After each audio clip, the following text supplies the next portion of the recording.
नमस्ते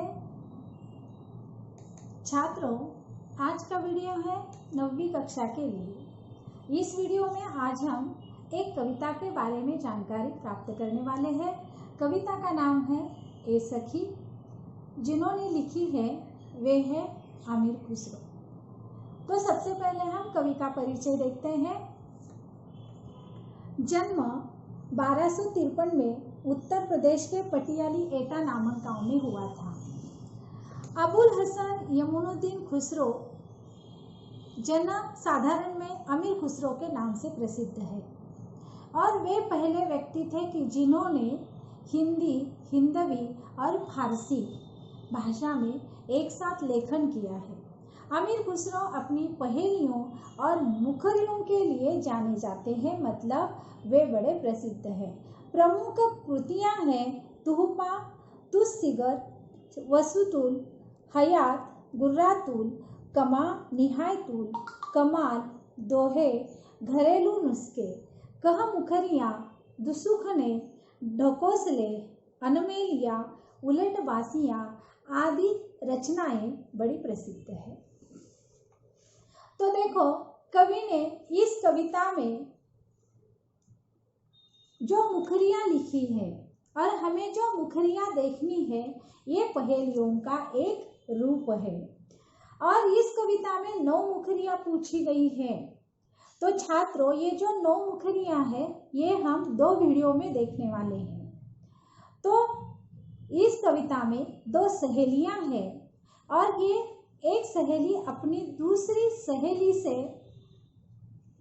बताती है और दूसरी सहेली उसे पूछती है और प्रश्न पूछने पर वह उसे उसका जवाब देती है।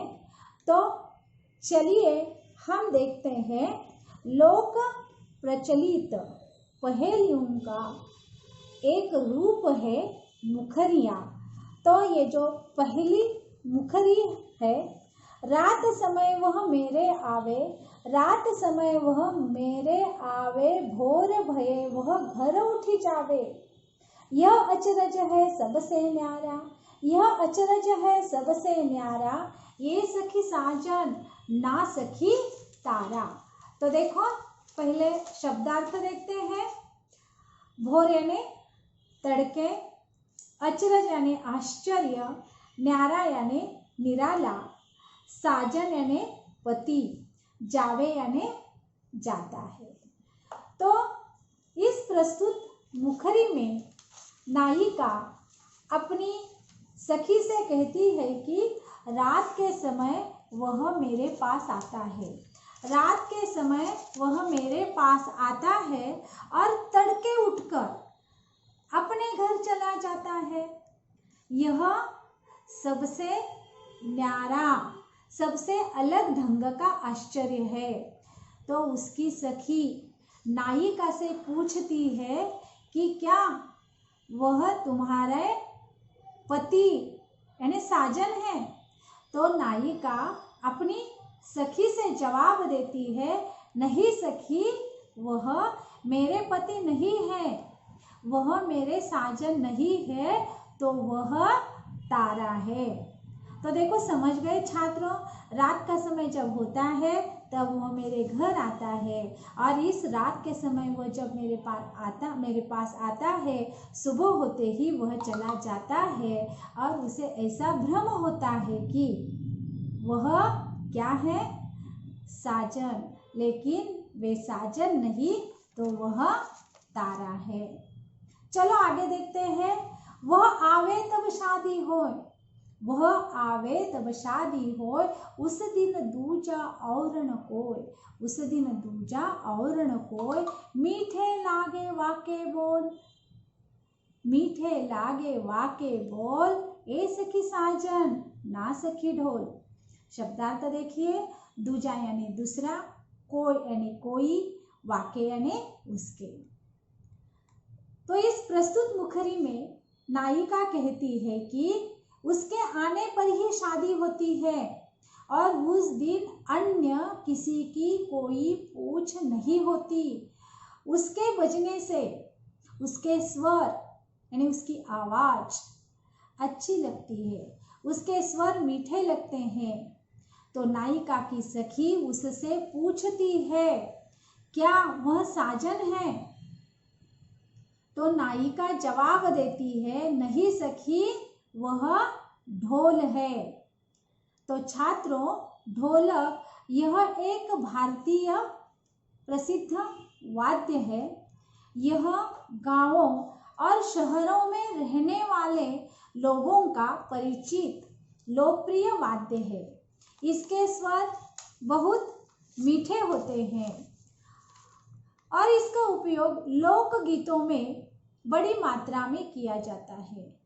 अन्य गीतों के संगीत में भी ढोलक के स्वर का उपयोग होता है। छोटे बड़े हर प्रकार के कार्यक्रमों में अन्य वाद्यों के साथ आवश्यकता अनुसार ढोलक का उपयोग किया जाता है।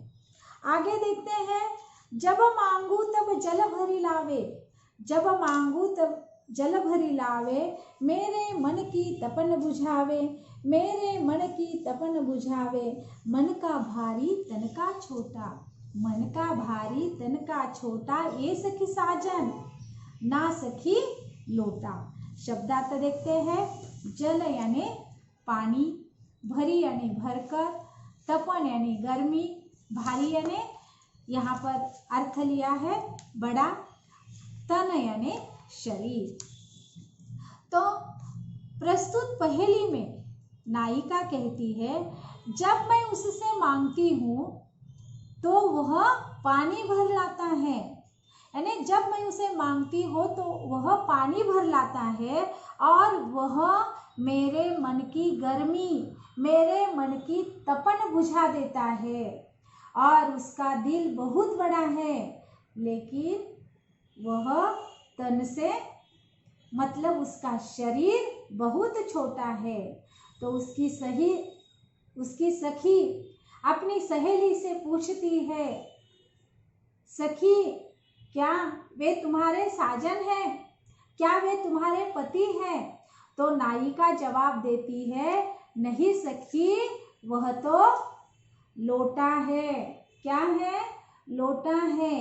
देखो, जब मैं उसे मांगती हूँ तो वो पानी भर कर लाता है, मेरे मन की तपन बुझा देता है और मुझे ठंडक दिलाता है। वह तन से कैसा है? छोटा है, लेकिन दिल का बड़ा है। तो इसी प्रकार नायिका अपनी सखी से कहती है कि नहीं, वह मेरे साजन नहीं है, तो वह क्या है? लोटा है। चलो आगे देखते हैं। बेर बेर सोवत ही जगावे, बेर बेर ही सोवत जगावे, ना जागू तो काटे खावे, ना जागू तो काटे खावे, व्याकुल हुई मैं हक्की बक्की, व्याकुल हुई मैं हक्की बक्की, ए सखी साजन ना सखी मक्खी। शब्दार्थ देखिए, बेर बेर यानी बार बार, सोवत ही यानी नींद से या सुप्त अवस्था में, जगावे यानी जगाती है, व्याकुल यानी बेचैन, हक्की बक्की यानी भौचक्का या चकित। नायिका कहती है कि वह क्या करता है, जब मैं सोती हूँ तो बार बार मुझे जगा देता है और वह जगाने से मैं नहीं जाग जाती तो वह मुझे काटती है। इससे काटने से मैं विकल और आश्चर्यचकित होती हूँ, मैं बेचैन होती हूँ, व्याकुल होती हूँ और आश्चर्यचकित भी हो जाती हूँ। तो नायिका की सखी उससे पूछती है, सखी, क्या वे तुम्हारे साजन हैं? क्या वे तुम्हारे पति हैं?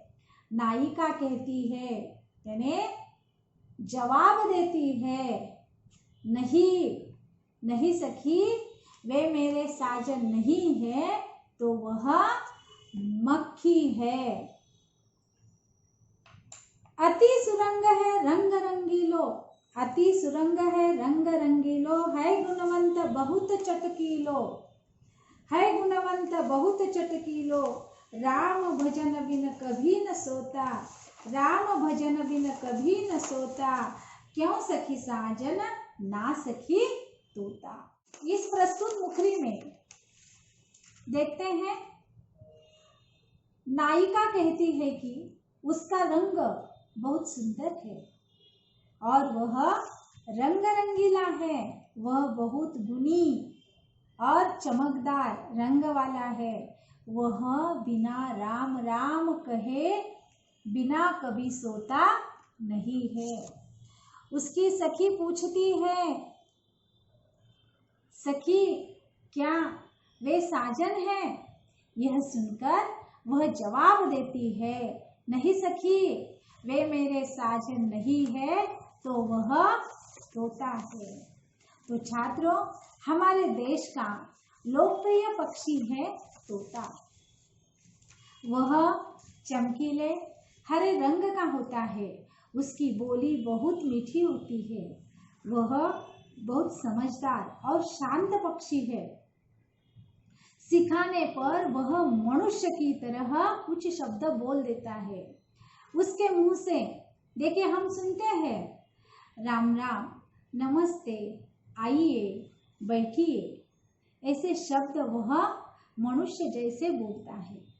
घर के बच्चों के नाम वाले शब्द अक्सर वह बोलता है। ऐसे शब्द हमें सुनने के लिए मिलते हैं। पुराने जमाने के पंडितों के तोतों के संस्कृत बोलने का उल्लेख मिलता है। तोतों की बुद्धिमानियों की अनेक कहानियां बड़ी प्रसिद्ध है। तो इस प्रकार तोता यह सबका प्रिय पक्षी है। तो छात्रों, इस वीडियो में हम ये 5 मुखरियां हम लोगों ने देखी है। बाकी की जो मुखरियां हैं ये हम दूसरे वीडियो में देखते हैं।